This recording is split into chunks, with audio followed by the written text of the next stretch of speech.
കൊട്ടാരക്കരയിൽ പ്രണയം നടിച്ച് പെൺകുട്ടിയെ മതം മാറ്റാൻ ശ്രമിച്ച പ്രതിക്കെതിരെ പോക്സോ കേസെടുത്തിട്ടും അറസ്റ്റ് വൈകുന്നതിൽ പ്രതിഷേധം ശക്തം. വിവിധ ഹൈന്ദവ സംഘടനകളുടെ നേതൃത്വത്തിൽ SP ഓഫീസിലേക്ക് പ്രതിഷേധ മാർച്ചും ധർണയും സംഘടിപ്പിച്ചു. പ്രതിയെ എത്രയും വേഗം അറസ്റ്റ് ചെയ്തില്ലെങ്കിൽ സമരം ശക്തമാക്കുമെന്ന് വിശ്വ ഹിന്ദു പരിഷത്ത്, ഹിന്ദു ഐക്യവേദി നേതാക്കൾ പറഞ്ഞു.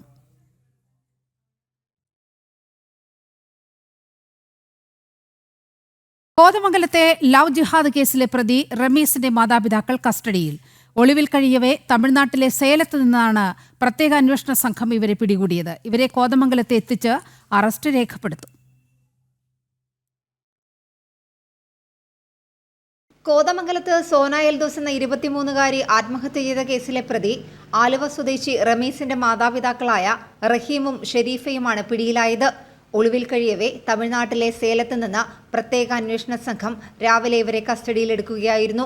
റമീസും മാതാപിതാക്കളും ചേർന്ന് തന്നെ മതം മാറാൻ നിർബന്ധിച്ചതായും ക്രൂരമായി മർദ്ദിച്ചതായും തന്റെ മരണത്തിന് ഉത്തരവാദികൾ റമീസും മാതാപിതാക്കളുമാണെന്ന് പെൺകുട്ടിയുടെ ആത്മഹത്യാക്കുറിപ്പിലുണ്ടായിരുന്നു.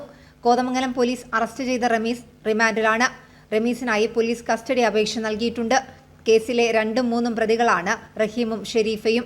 ഇവരെ കോതമംഗലത്തെത്തിച്ച് അറസ്റ്റ് രേഖപ്പെടുത്തും. പിന്നീട് റമീസിനെയും മാതാപിതാക്കളെയും ഒന്നിച്ചിരുത്തി ചോദ്യം ചെയ്യാനാണ് പോലീസിന്റെ നീക്കം.